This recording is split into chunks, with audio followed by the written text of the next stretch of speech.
Good evening, dandies. Welcome to Undetermined, the podcast.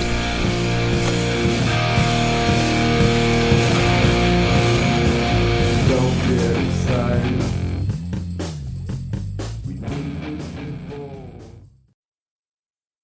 She was kind of like, well, who are you going to call when, somebody like breaks in your house? And it's like, well, that is an issue. But when you call somebody who breaks into your house and they show up 3 hours late and then they shoot you and your dog, right. It's not doing, sorry, we're talking about defunding the police. It's like, the latest thing, isn't it? It is. Yep. We were talking a little bit about how it has kind of a branding issue.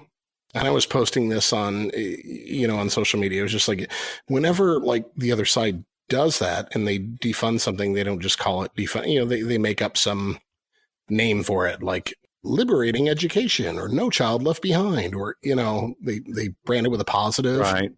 I know, but they're coming right out and saying, basically defund the police. That's pretty clear. Right. Well, The conservative side's way better at coming up with a fancy sounding or a positive title for things. Clear Skies Initiative is, we're going to put out all the shit in the atmosphere that we possibly can. Right. What is it? Right to work. Right to work. Yeah, that one is here in Missouri anyway. Yeah, it means basically we can fire you for whatever reason we want, and that gives the next guy that we hire the right to work. But we'll destabilize all the unions. And... Right. Really? I don't think I'm familiar with that one. We could learn some lessons from that. Well, who knew that Andrew Yang was going to actually win the election and that we would all be getting universal basic income? That's going to be a permanent thing, if you ask me. Yeah. Man, but John and I both liked Yang. Oh, yeah, definitely. Well, all these jobs that are going to go away because of the coronavirus, don't forget, the robots were already coming for those jobs. I mean, that's what they were talking about already. So right. Yeah. Automation. It's a big issue. It's a big thing Yang talked about. Mm-hmm. And I don't, and he was one of the first people too to talk about that sort of branding in the most recent election. Yeah. That was his thing. He was totally pre-virus. I mean, he had no idea that we would be forced into it, basically. And I mean, that's the kind of shit too that's really irritating about it, is the fact that we didn't, I personally don't perceive that we learned any lessons about the value of human resource. Instead, what we've done is we've said, oh, look at how many corners we can cut and still, make a profit. We're still, I mean, granted, some places are, especially human-based industries are definitely suffering, and they figure out that they can't do it during this, but I think we're living in a real special time right now, which is like between the cause and the effect. And that in about 6 months to a year from now, you're going to start seeing widespread suffering, like depression level type starvation worldwide because of the crashing of the economy. And it right now is kind of a weird time. We're still living basically off the fat of what we had going. And I'm not too confident that that's going to continue. Yeah, certainly. Yeah, I'm nervous about it. I think everyone's stressed out about it. You can feel the vibe is just dark. It is. And I mean, you talk about that even on a micro level, I mean, somebody who just goes broke, somebody who just loses their job. They've got, a bit of a cycle where it's like, okay, what can we pawn? What can we do to make this up? Who can we borrow from? Who can we, it's same on the micro level. And then you look at the macro level of what's going on in the entire economy. You're right. It's going to be a while before we feel it, but when we feel it, it's going to hit on a macro level. Mm-hmm. And that's what's scary. Well, it's been a huge transfer of wealth upwards during this whole period. And they're going to have to, in my opinion, actually adopt a UBI model and send out every family a check. It's probably going to be about $2,000 a month. Uh-huh. And because there's a lot of people whose jobs just aren't going to be there. Right. And a lot of people will applaud that when it happens because it'll free up their time to do all the things that they always wanted to do, as opposed to the stupid job that they had to do. Mm-hmm. Unfortunately, I don't think it's a sustainable system because, right, in the long run. Well, yeah, where does that money come from? The taxpayers. So what, we pay them money and then they do something with it and Right. send it back to us. Yeah. And, the very definition of something that has no value is something you give away for free. Right. You can't give money away for free and expect it to maintain its value. It's going to crash. Sure. Yeah, that's the scary part of it. But, the one thing about it, though, is when you look at stimulus, and I mean, even W knew this, you give people a pittance of money. What do they do with it? They spend it. Well, and that's the people that don't have the money, though. Right. And that's the catch. Right? The people that do have the money are like, I'll put that shit away. But the people that don't have money are like, oh my God, I can finally get that TV I've been looking at for years. Mm-hmm. Dude, there's all kinds of anecdotal evidence I see of people buying ping pong tables and video games. And, a lot of people, as a matter of fact, they say like 50% of the workforce that got pushed out of work are making more money staying at home than they did when they were working. That's interesting. Yeah. So, yeah, they're splurging. Everyone's real comfortable right now, but I don't know. I don't know if it's going to last. We can hope. Yeah. I mean, and it's not like I'm wringing out any cloths of tears for them, but I mean, like the oil industry, the energy industry, I'm not buying any gas. And I mean, that's a big driving force in the economy, like it or lump it. And, I don't like it, but it's still, I mean, it's a prime example. You look at the price of it now, it's supply and demand. That's the only reason it's so damn cheap. And I think that the whole fossil fuel model is going to go out partly because of the pressure from green activists and partly because of the new model, the 5G model, the smart tech model is very electrical based, but it doesn't take you know what I mean? It's not an industry that you have to power motors. Right. It's just some circuits you have to send some power through. So, yeah, I think actually that's what's behind the defund the police movement. I think what is going to happen is that there's going to be a solution proposed that involves like drones and robots and sort of an automated AI police force.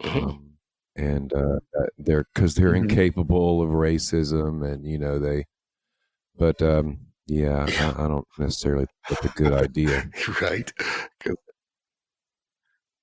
Too many sci-fi movies from the 80s. It's just too much RoboCop for me. Yeah, there's always somebody behind that drone control. Yeah, exactly. So, and they're never going to give over that, the entirety of the power, nor should they, I think, and it's kind of creepy. I mean, what would they give it over to? If they gave it over to, artificial intelligence, it would only be a matter of a few, microseconds before the AI figures out that humans need to go. And right. Start shooting everyone, Oh, well, here's the problem. It's you. Oh, wait. Yeah. Objective. Stop crime. Right. Where can we get to the source of that? Oh, I see. Yeah. Yep. I think I see a solution. Right. Well, we've got a lot of people that already think that way. As long as you look different, that's the solution to crime is ending minorities. And they're not going to come out and say it. No, but they're thinking it. Even though they created that. Yeah, and unfortunately, since Trump became president, I have seen one or two pretty ugly public examples of racism, very cowardly examples, not like someone got up and actually said anything, but, just being rude in a covert way to someone who was, an immigrant. And I don't think it's widespread. I mean, the people I know, black and white, they're not racist. Yeah. And so hopefully this social unrest will die down quickly so everyone can start worrying about COVID again. Yeah, right. My kind of rule of thumb is if you feel the need to defend yourself and say that I'm not a racist, you're probably a fucking racist. Right. Yeah, I see. I kind of look forward to the. I mean, I don't know if you guys saw it, but there's this video circulating on YouTube with this kid who walks up to this lady and says, "I work for the Black Lives Matter company, and my CEO said that you should get down on your knees and apologize for white privilege and whatnot." And I really wish that would happen to me. Yeah. Because you guys probably don't know this, but I ran for president in 2016. 2016. Yeah. And how'd that turn out? One of my, I didn't win. Yeah. But one of my top 5 platforms was heredity-based, mean-tested reparations for slavery now. This is when Barack Obama was president. Mm-hmm. I can't believe there has reparations for slavery. That just seems unreal to me. Yeah. And now it's almost too late. Right. Now it's like, what are you going to offer, Yeah. Yeah. I mean, it's, and it's so ridiculous how long things carried on when you look into Jim Crow and you look into the 60s and you look into it's like, it's like regardless of the abolition of slavery, I mean, these people weren't even allowed, it was illegal for them to read or vote or do so many things that, because people will say, well, I didn't own any slaves. I didn't, my family.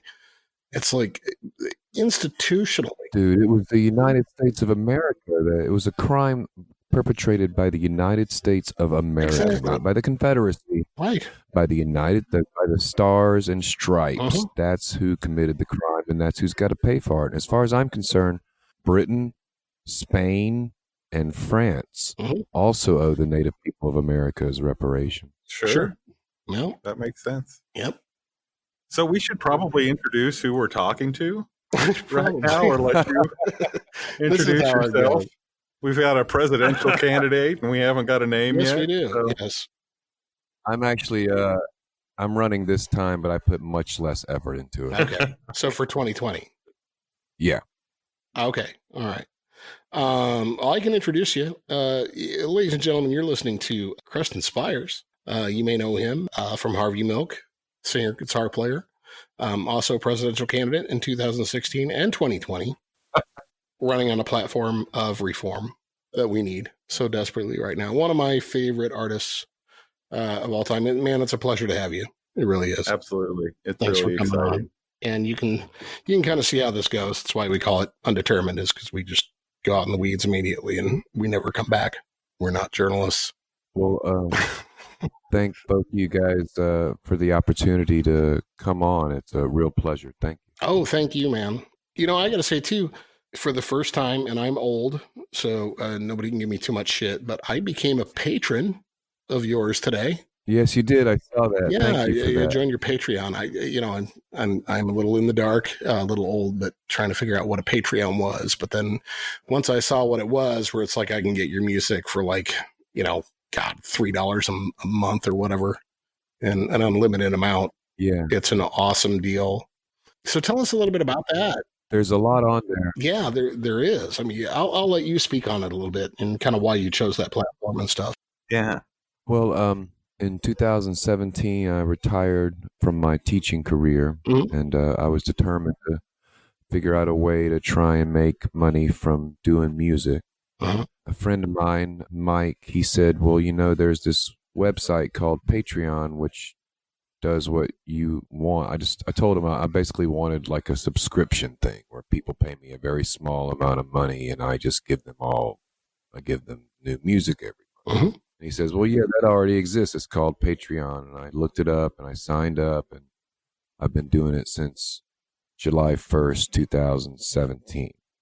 And Patreon has lots of services and features and whatnot, but I don't really use a lot of their services and features. I simply post, all I do is post new music, hopefully once a month. I've been lucky enough that for the first 3 years, I've averaged a lot more than that. And right now, for $3 a month, you have instant access to over 8 hours of never heard, mostly new music. Yeah, and it's good shit. And that's all I need personally. I don't need flyers and all kinds of stuff in the mail or waste your postage. I just like the music. It's incredible, though. your solo stuff that I've been accessing lately is just really incredible. It's really good stuff. Thank you. There's a lot of different kinds of music on there. There's a few songs that are clearly very Harvey Milk-ish. Most of it is more orchestral. Well, there is a lot of orchestral music on there, but the rock music is like, it's just more in the pleaser vein. I think it's like right in the middle between the slow, heavy Harvey Milk and the pleaser Harvey Milk. It's like, song-based 70s rock, but, with a heavy whatever. So there's a lot of that, but there's also a lot of orchestral music I've written for some string quartet, brass and percussion, full orchestra, and stuff like that on there too. So yeah, and, I did a whole record of Leonard Cohen covers. That's awesome. Which was a lot of fun to do. So yeah, it's been a very prolific period for me. Yeah, it's really good stuff. And I mean, even with Harvey Milk, and I don't want to go dancing about architecture, as the old saying goes, but it's I hear a lot of that. I hear a lot of like even the 70s kind of power pop and stuff in there, and a lot of blues mixed in there. But let's say going back, did you grow up in Georgia? Were you born there? No, I actually was born and grew up until I was 12 in Louisiana. Oh, Louisiana. But in the South. Yeah. When did the music bug bite you then? At what point did you start playing? Did you start thinking that you needed to do something about music? When I was very young, my mom, the house was always filled with music. She was a big Elvis fan and a big country music fan. I heard a lot of Conway Twitty and Loretta Lynn. Nice. And a whole bunch of Elvis. I'm an Elvis fan to this day, my own self. Right on. And when I was about 11 or 12, I guess, I picked up the Kiss comic book, and that was it for me. Kiss was my favorite band for years. I was a member of the Kiss Army. I think a lot of kids of a certain age went through that phase. Yeah. Yeah, if you were 13 in 1978 or 79, then you still love Kiss to this day. There's nothing. I mean, as much of an ass as they've made of themselves lately, you can't. Right. Yeah, they're getting hard to abide. Yeah, but boy, they had their marketing down back then. Yeah, and that was so fun.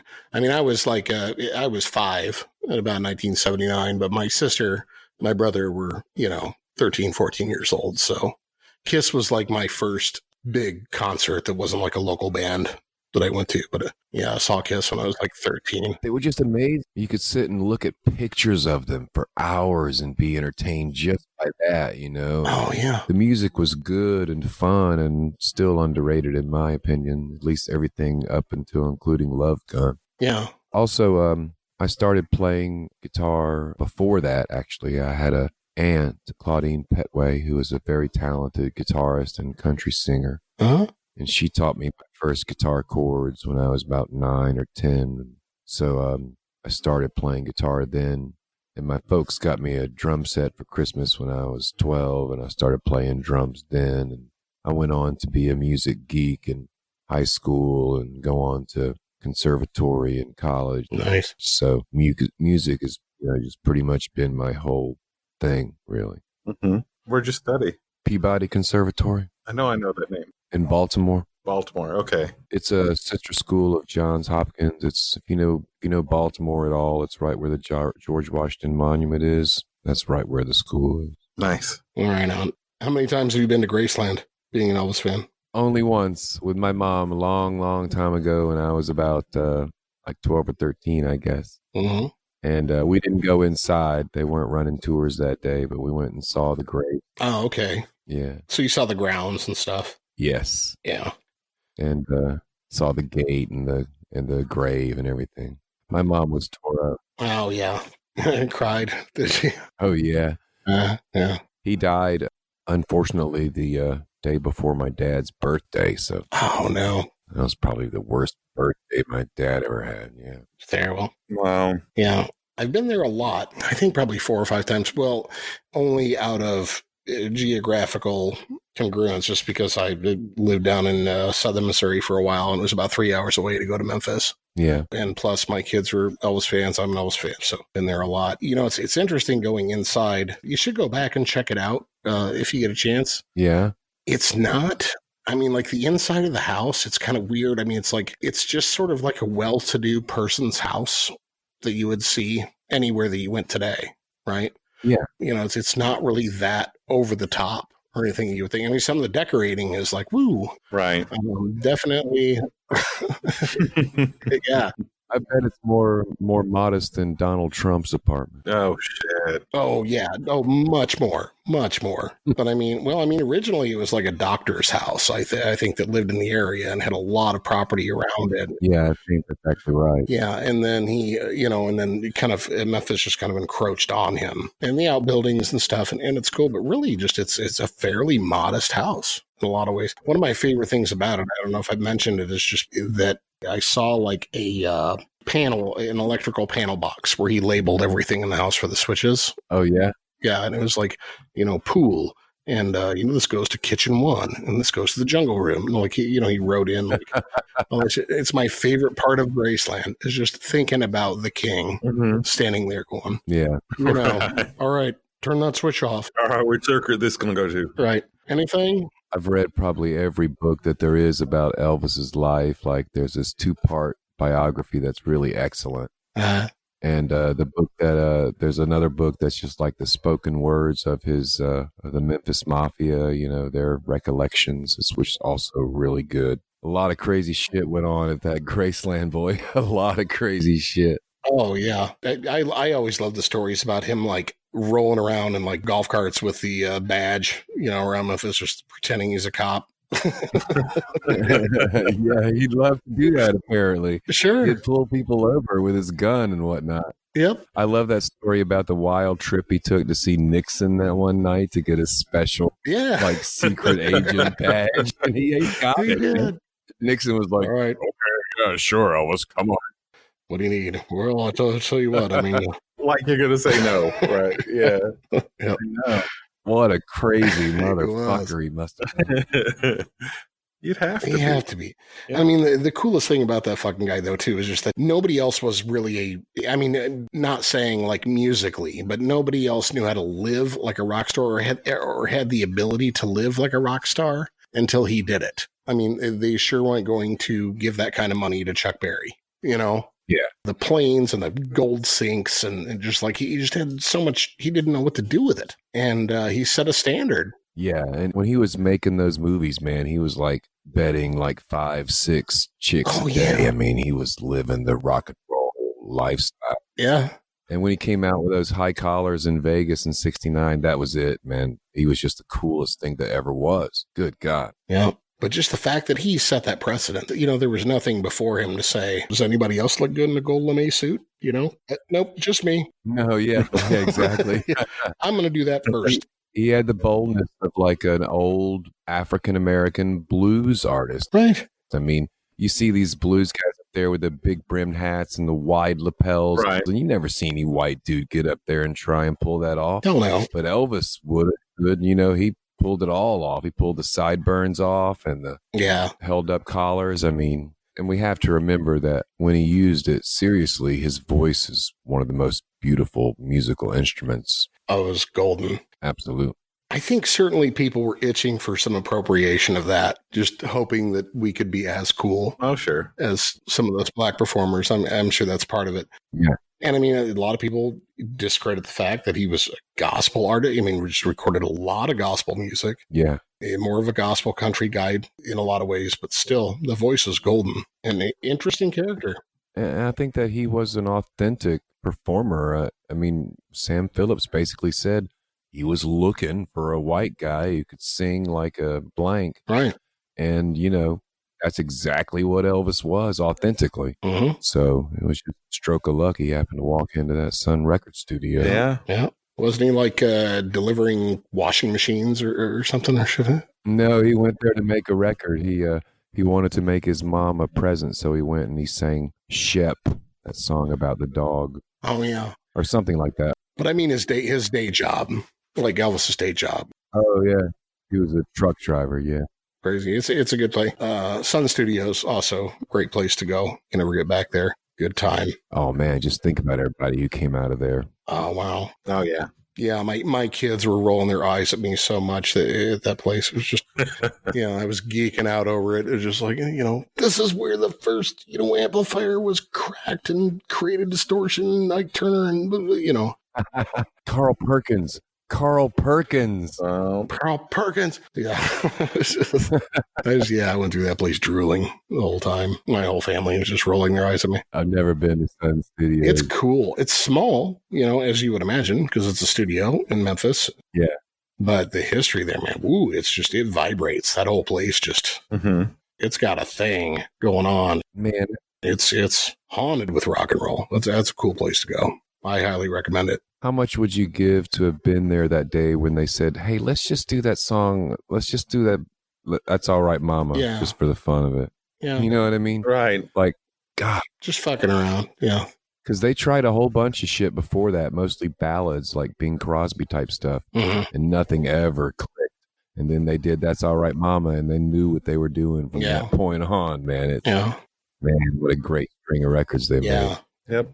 Makes you wonder if you would have recognized it. I mean, just because, well, surely you would have picked up on some of that swing and someone said, ooh, that's different.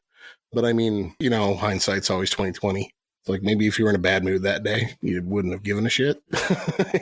Maybe, but it all came from his acoustic guitar. It did. All that swing, all that rhythm came right out of his box. He was playing that. They just picked it up, Yeah. Have you recorded in any interesting studios, I guess, that have any kind of a history to them that you found interesting? Because there are so many out there. Oh, yeah. Supposedly the studio that we initially laid down tracks for Special Wishes had some history or buzz going on about it. I'm sorry, I can't remember the name of it. But we ended up finishing that record at Kyle's house, and we did almost all our records. The first one we did with Dave Barbie and Brooks Carter just at their house and Paul's house. And the second one we did with Andy Baker at his house. Mm-hmm. And the third one we did with Dave Barbie at his studio. And then everything else we did at Kyle's, except for those few sessions we did up in New York at that studio I'm talking about. Mm-hmm. It was a mess. Yeah. Anything stand out you want to vent about, or would you rather it just died? Actually, there was one thing that really got on my nerves, which I could never understand, is that guy in charge of the sessions, and I don't remember his name either, would never respond on the talkback microphone. Oh. I'd be singing, and I'd say, hey, how was the end of that one? And he would just sit there silently with his mouth open, staring at the computer screen. Now, I would say, hello, can you hear me in there? Push the button. Like, literally never once. Maybe once I got him to talk back to me when I was in the booth. So, like a fucking David Lynch movie or something. You're just like, yeah, Stuart, that sucks. And every morning he made coffee and didn't offer us a single cup. Speaking of studio stuff too, Jem from Dead says, hey, and to tell you thanks for making great music. Yeah, Jem says hi. Good guy.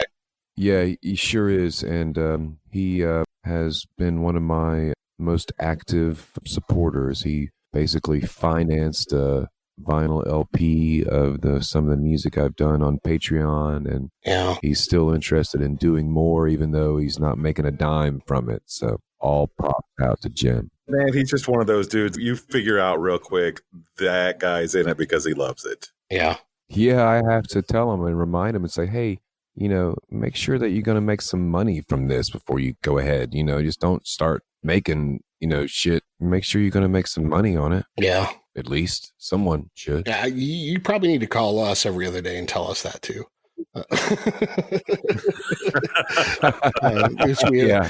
We haven't figured that shit out.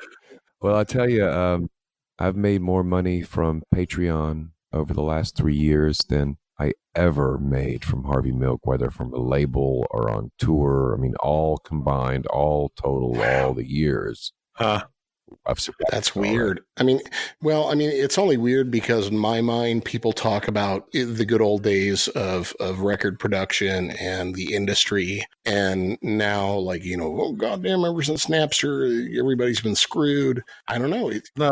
People were getting screwed other ways before Napster. Right. Sure. Oh yeah, the labels were screwing people since the beginning. Yeah, they've always been making more. Publishing and stuff like that. That's part of why I didn't feel bad. And I'm like, I don't care if the labels get fucked. They've been fucking people for years. Well, yeah. Yeah, exactly. Taking advantage of artists, giving them huge advances, and then raping them for the next 15 years. Yeah, I mean, we talked to the guys from Red Cade about like the Sony music building fire. Yep. And like my biggest heartfelt thing was just like all those masters for the bands that own them. Yeah, that's true. That's the only thing that hurt my feelings was like, fuck Sony. Yeah, I hadn't heard there was a fire. I'm sure that there were a lot of very valuable masters because Sony bought everything. Yeah, they did, and they lost it. God, what year was that, Matt? Oh, we can look it up.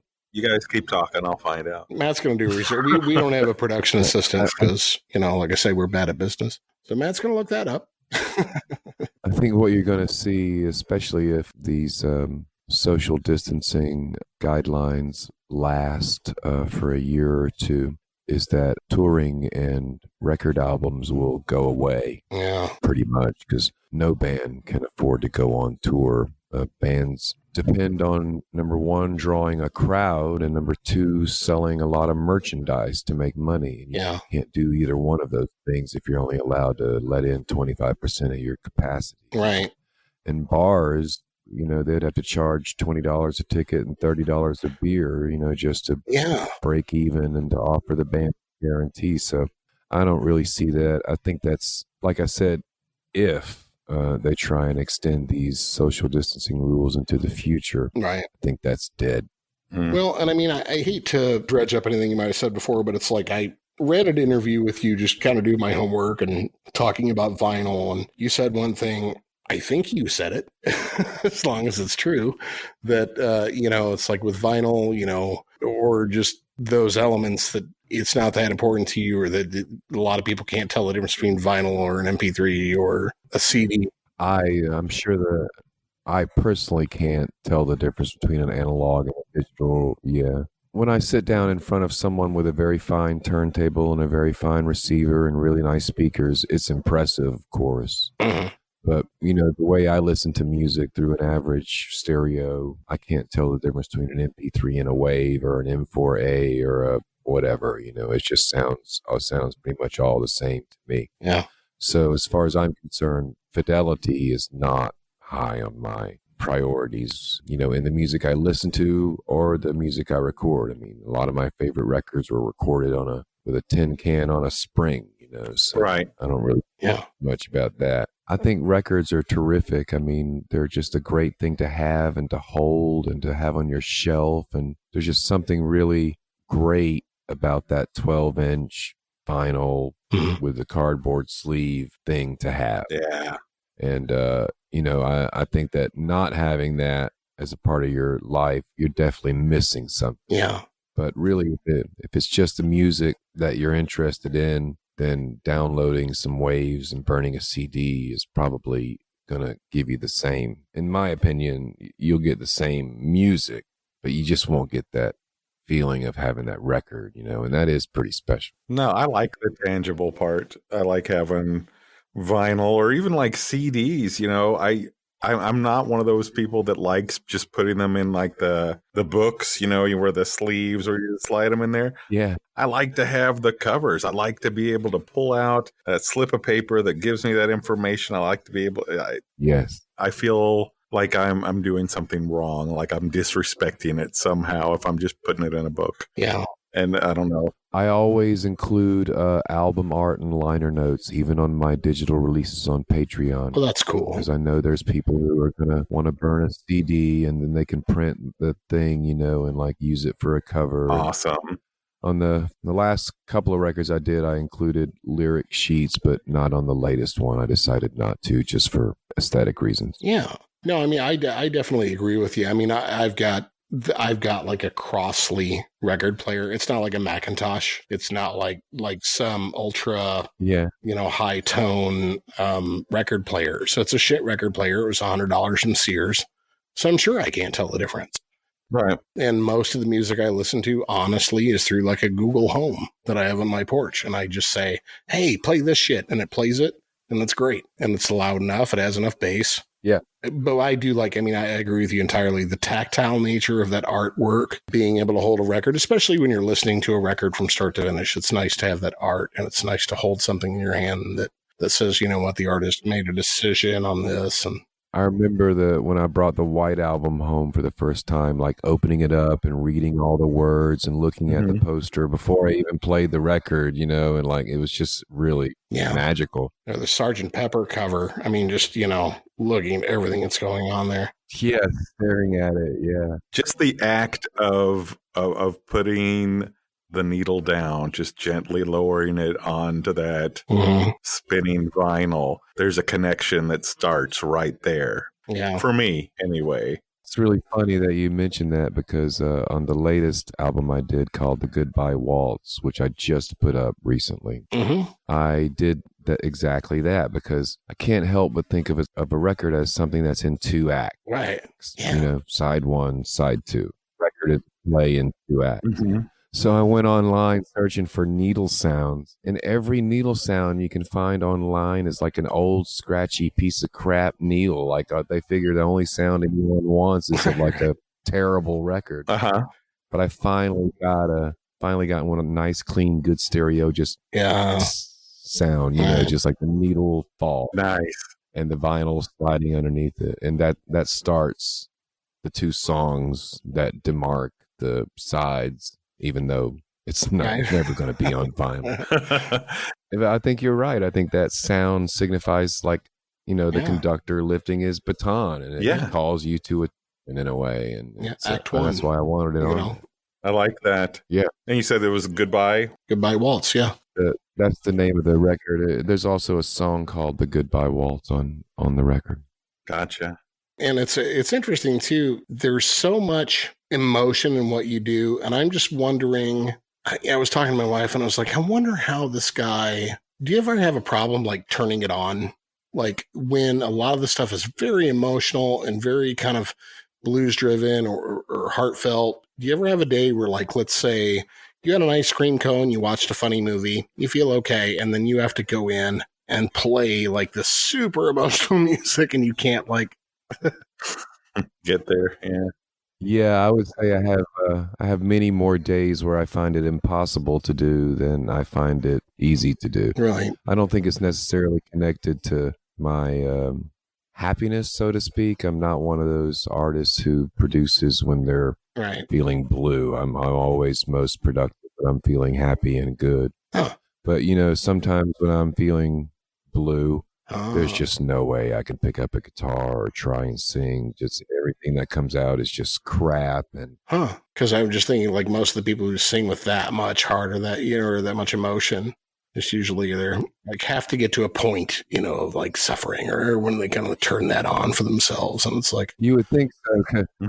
I definitely dig what you're saying, and I think a lot of it comes from the overall heavy feel of the music and also the sound of my full-throated voice when I sing loud. But when I do sing that way, it's not really, it's not like angst. It's just how my voice sounds when I push all that air out. It's just kind of what naturally comes out. So it's like I could see how it sounds. It definitely, it's funny. Yeah. Paul Trudeau, the original drummer for Harvey Milk, he played the song "I Got a Love" for his daughter, and she said should be called "I Got a Temper."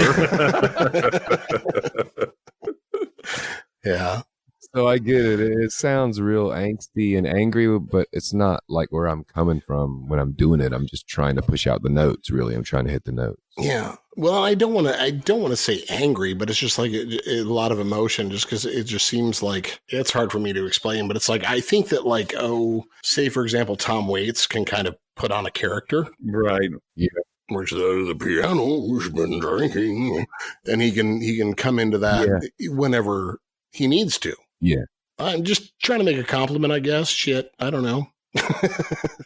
No, I appreciate it, and a lot of people have told me the same thing, that it's just very. It seems like I'm just like ripping my soul out every time I sing, and it's a wonderful compliment. Right, that's just what comes out.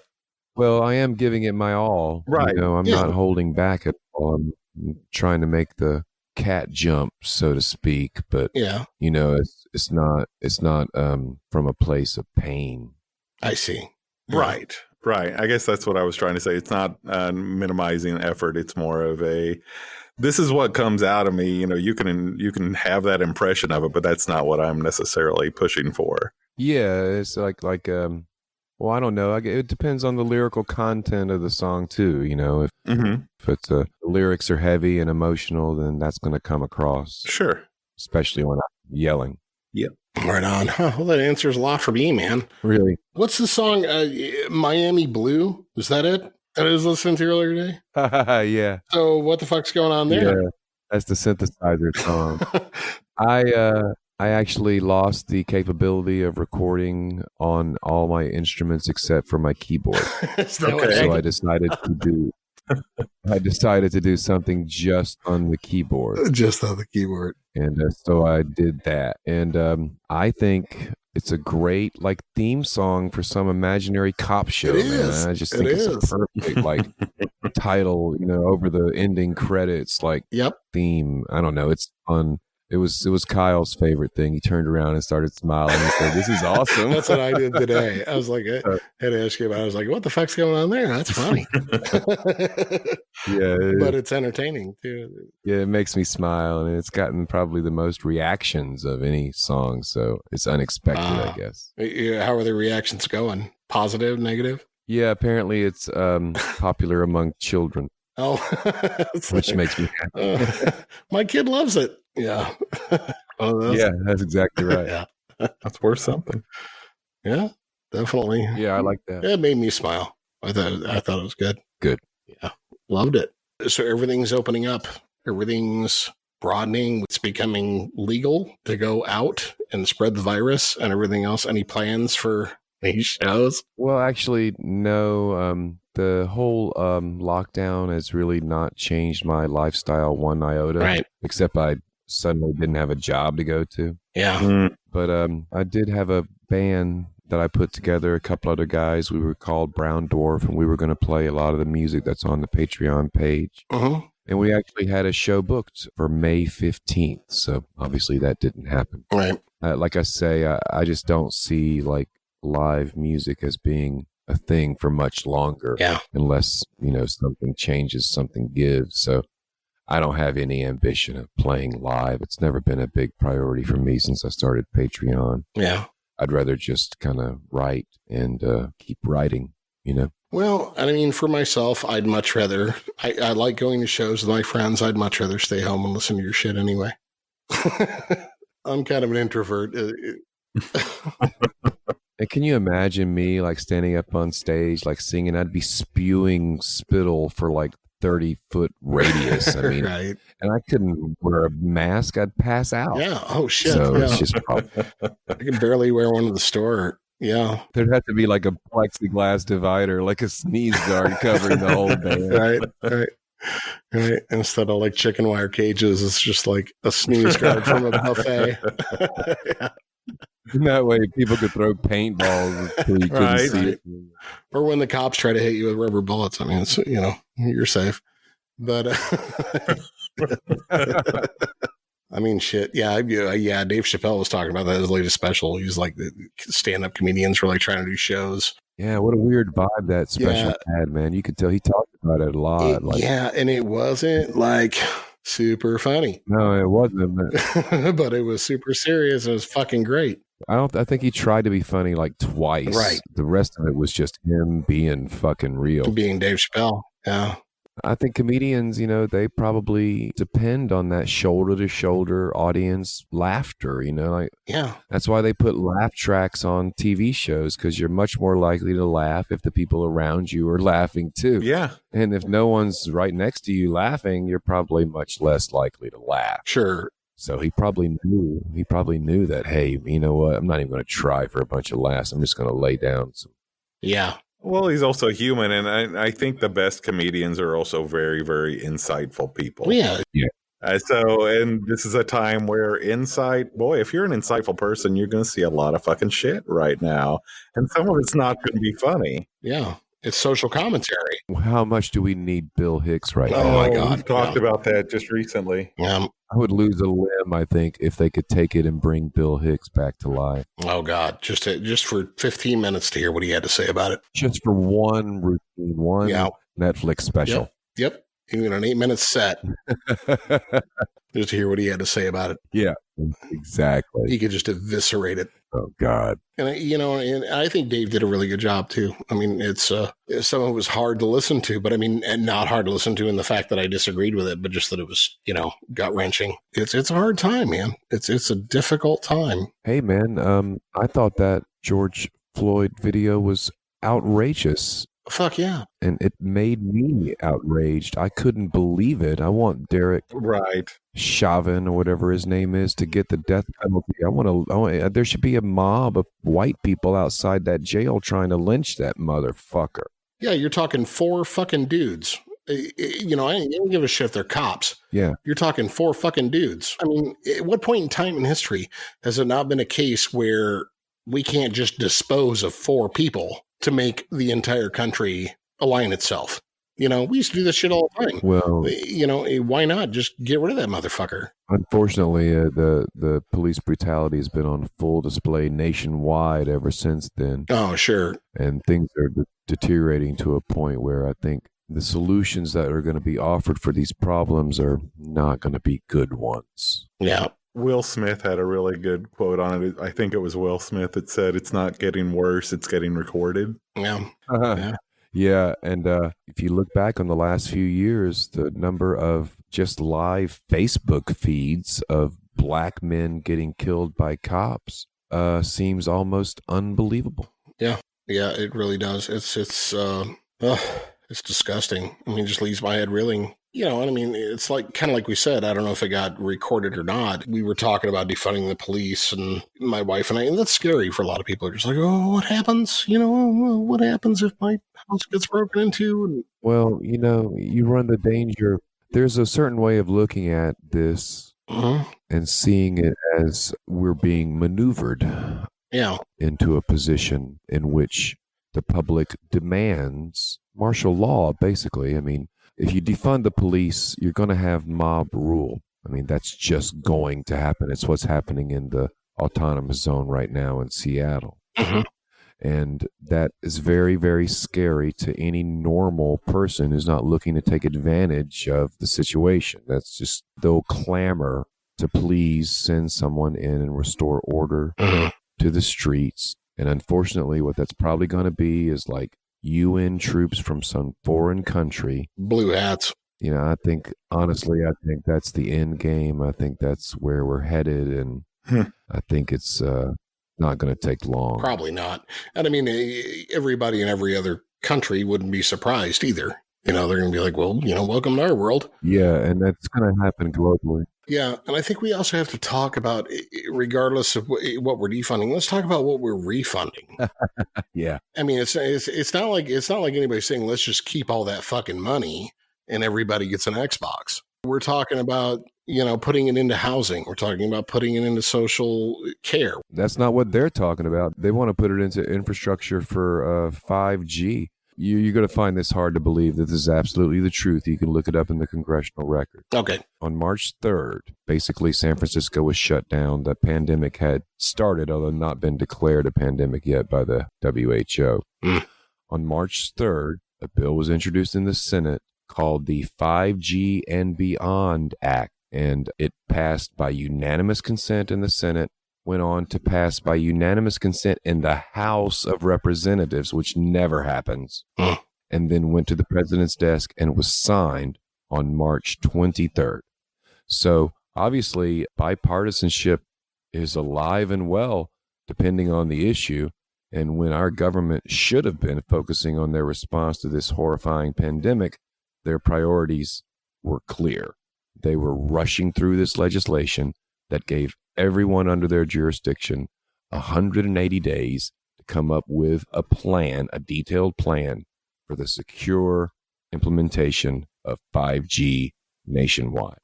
Not only that, but the 60-day period for public commentary happened under a nationwide stay-at-home order. So yeah, you do the math. What do you think they want?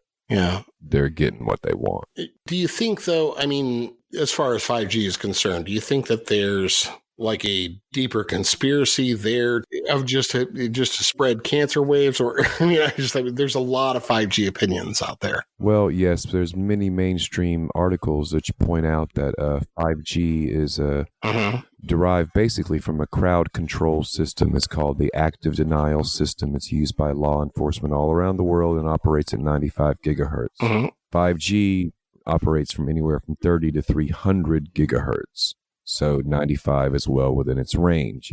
What the effects of the active denial system are is it makes your skin feel like it's burning and your eyeballs feel like they're melting, but it goes away as soon as you get out of the beam. It's like an actual heat ray. And I've seen videos that come out of Israel which show the component that needs to be changed in order to make a 5G cell tower into a 5G active denial system. It's one component, and it's as easy to change as a light bulb. You know, all that's verifiable in the mainstream. That's creepy. Oh, it's more than that, that what they're actually doing. And, you know, the rollout of 5G has been rampant throughout this lockdown. 5G has been an essential industry. Sure. And my fear is that what they're really doing is deploying a crowd control system. Makes sense if they think there's going to be riots in the streets, which there are, last I checked. Or how much do you think that it's also just people just wanting super goddamn fast internet to sell more shit? I don't know. I mean, kind of the ergo of it all. It's like, which one are we aiming for? Because I think if they really wanted to cook us, they could do that really fucking easy. You know, we already have nuclear weapons for that shit. Yeah, I don't. But it's like, or how much of it is just the profit margin, and maybe that's a backup.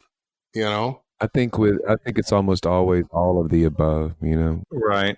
With these situations, it's almost always a little bit of everything. Yeah. Yeah, you're right. There's lots of corporations who stand to make lots of money. Yeah. I'm thinking about like recent revelations from Bolton and the whole stuff with China. You just make me look good. Yeah. And I know China's heavily invested in 5G. Oh, yeah, they're the leaders. As a matter of fact, there's a lot of people in America who say we need to get into that because right now, Huawei, their company, is the only one manufacturing infrastructure for 5G. Right. American companies are thinking about the applications, but they're not making the machines. You know, that's coming from China. Oh, well, boy, that's always been the case, isn't it? You know, going way back, that's always been the case. Even when we were making microwave ovens. Oh, yeah, absolutely. It's like, yeah, here's the technology. You guys figured out, send them to us, and we're going to buy them on the cheap. Right. China seems to always be slightly ahead of the curve. I mean, I imagine that we'll see something very much like a social credit system that they already have up and running, or a health code system they have up and running here very soon. Wow. Scary times, man. Man, I wish I could have talked to you in more like fun times and shit. Like, you know, like if you won the presidency and you were like, President Creston Spiers, ladies and gentlemen. Oh God, I would have never accepted the presidency. No, if I would have won, I would have said, "Oh, I was just." No, joking. You would have never accepted being a guest on this podcast if you would have accepted the presidency. That's the fucking difference right there. I would encourage you over Trump being reelected if that was the option. Oh shit, yeah, man. Well, I tell you, the slogan of my presidential campaign was "Suicide by Presidential Campaign." Because the second plank of my platform was to repeal the 13th Amendment and abolish the Federal Reserve. So there, that just scared right on. head right there. Wow, that's fucking great. The first was to ban robots, by the way. So, yeah, my wife wasn't even going to vote for me. She's like, "You're crazy, man. I want a robot. I'm not paying reparations for slavery." Well, I would. I'd do what I can. I don't have any money anyway. I'll vote for you, man. I'll vote for you this year. Maybe I should fucking write you in. I don't know. Yeah, you should. You can. My planks are all different this year, but you can see them on BitChute if you just do a search for Creston Spiers 2020. All right. Last year, I made an entire series of like policy videos in which I outlined all my positions and the reasoning for it. This year, I put up a silent 30-second slideshow.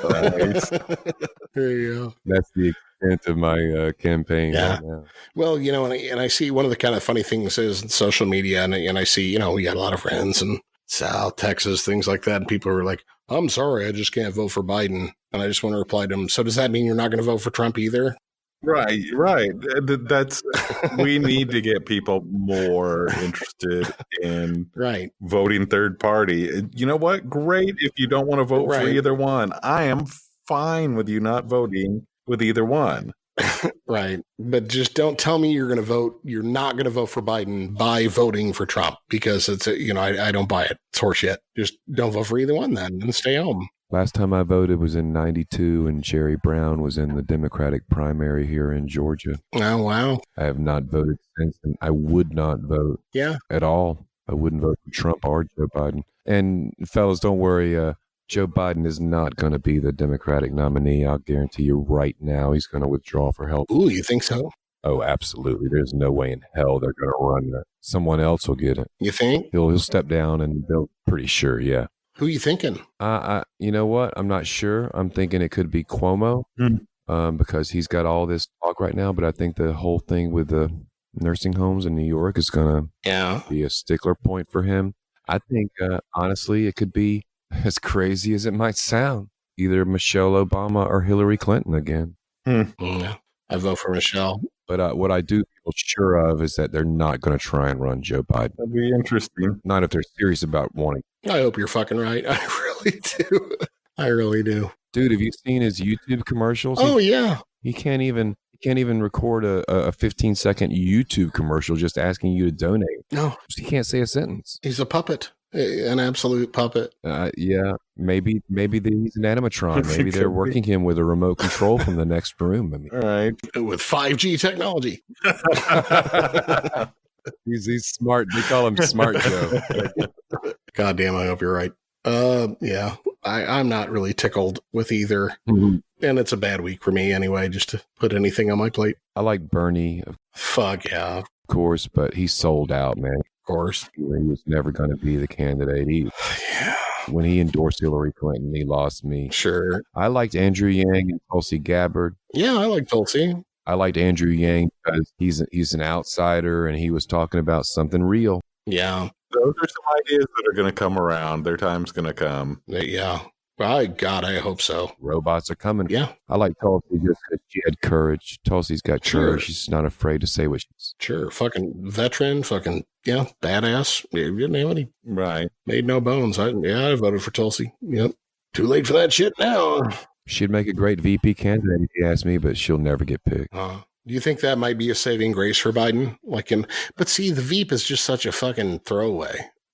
Well, there are many who would argue that the vice presidents since Carter actually have been the actual de facto presidents. Like when Reagan was in power, it was Bush that was really running the show. And when Clinton, well, I wouldn't say that about Al Gore. But Cheney and shit. Cheney, definitely. Dan Quayle? No, I can't see that. No, but I think obviously now Pence is probably the actual president. Right. He's doing a bang-up job. Wow. Good God. The news has jumped the shark as far as I'm concerned. I can't even look at it anymore without either braying with laughter or... Yeah, it's hard to find any middle ground on that.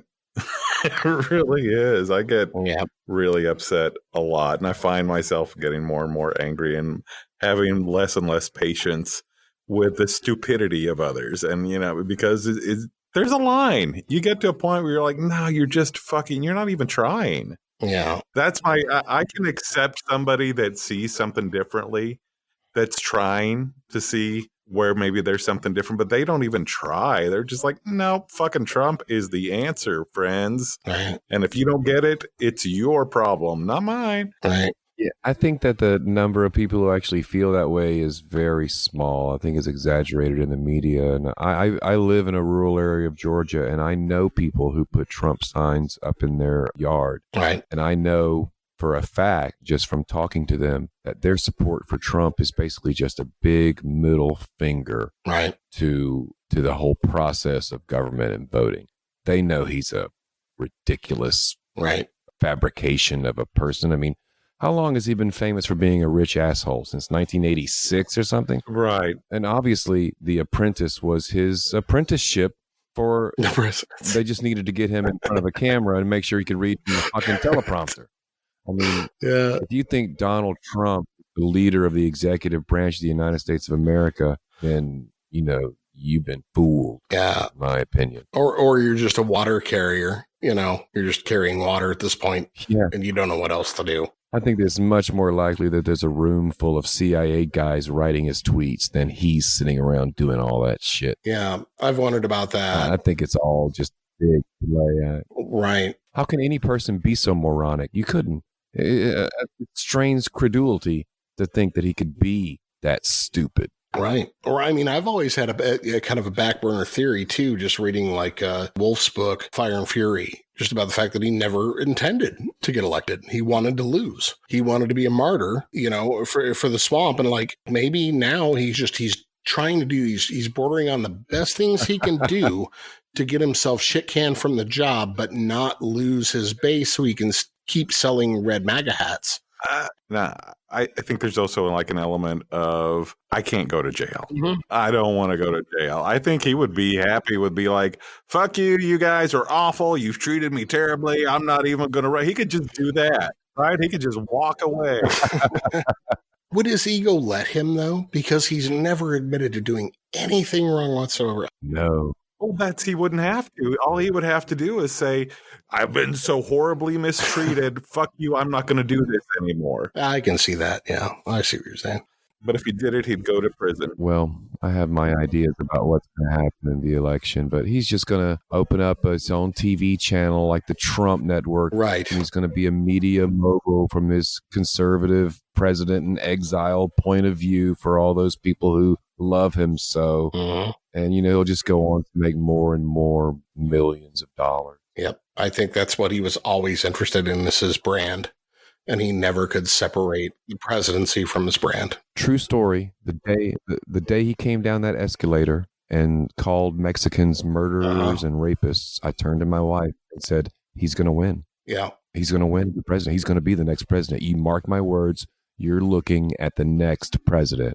And he won on that day. Yeah. And everything he did since that, after that, was so horrifying. Like, making fun of crippled people and making, you know, being on the rag jokes and talking down a war hero, supposedly like John McCain. I mean, he was just egregious. Yeah.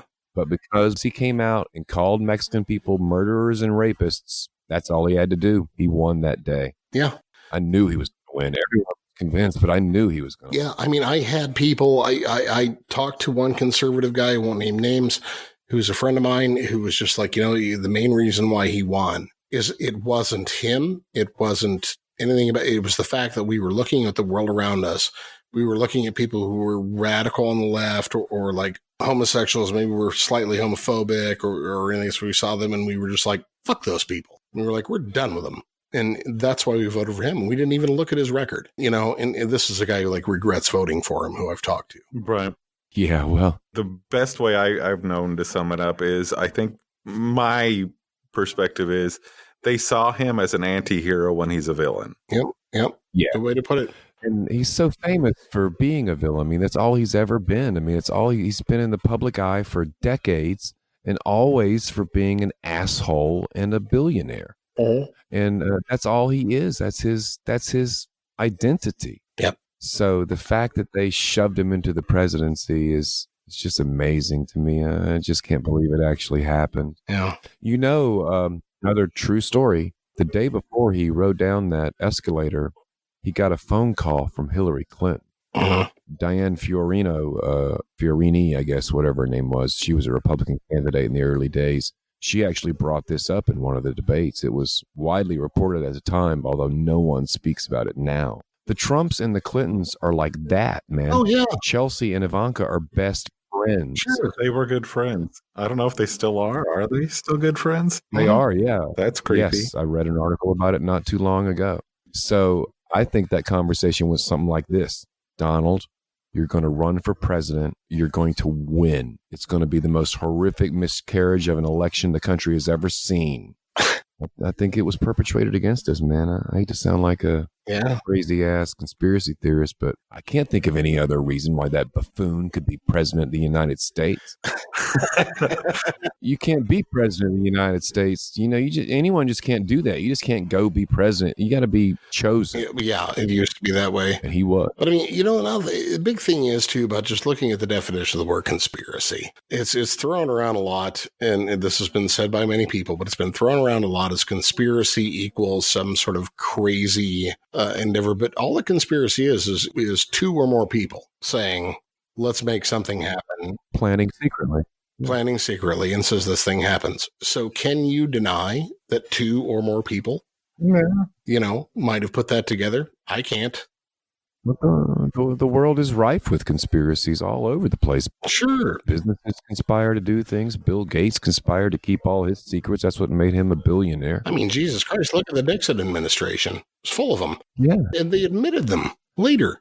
They were like, were we trying to, disband the hippies, and were we disbanding black people? And yeah, absolutely, we were doing that shit. Well, you know how you know the conspiracy theories are maybe worth a second look is because half the time, all you see in the news is articles about crazy ass conspiracy theorists and why they're full of shit. Right. And why you shouldn't believe them. Yeah. I mean, good God, if they're really full of shit and no one should believe them, do they really need to talk about it in their news articles? And they need to draw everyone's attention to it? Right. And we're not talking about Bigfoot and UFOs. No. We're talking about people in control of other people. Right. Yeah. We're talking about the very few, very rich people who are in control of governments and media and religion. Mm-hmm. That's who we're talking. Absolutely. All right, guys. Do you want to wrap it up on that note before we get any more pissed off? How do we get to your Patreon again? What's the site? If you Google my name, Creston Spiers, Patreon thing is like the first thing that comes up. If you Google Creston Spiers and Patreon, you're guaranteed to get it. Nice. And that will be the only thing I have to plug. I mean, I don't really market it. I don't put it up on Facebook and Instagram and all those. I don't go on those things. So right. It's just word of mouth. Like the only people who really are on there are people who have somehow sought me out, I guess. Uh-huh. But I'm hoping that if it's of quality, that there will be a word of mouth expansion that'll grow through the years like it did with Harvey Milk. No one gave a shit about Harvey Milk until 5 years after we stopped playing. Right. Hopefully the Patreon thing will grow in that same way. Okay. What about your Bandcamp? Anything else like this that's still active? I don't have any Bandcamp. The only thing I have on Bandcamp is the record that Jim put out. Okay. It's kind of like part of my deal with my patrons is that they are exclusive. Okay. They're the only ones who get this stuff. That's right. And I'm one of them. And you should be too. Yay. Thank you for that. You should be too. Danny's, anybody listening, you should get on. Just some amazing music that Chris has been making. Very, very genuine, soulful, heartfelt stuff. I feel like we didn't talk about anything that we were supposed to talk about. I'm sorry. No. That's kind of how it goes. There's absolutely nothing on this show that we're supposed to talk about. Okay, I guess that's why this was definitely undetermined. That's right. And it's not a conspiracy. It was a lot of fun, too. More fun than I expected. Thank you, guys. Well, I'm glad you had fun. But you've been listening to Undetermined the Podcast with Creston Spiers. Yeah. Creston, thanks for coming on, man. We had a great time talking to you. Absolutely. Yeah, me too. It was nice meeting you both, Sean and Matt, and we had a great conversation. Thanks. It was fun.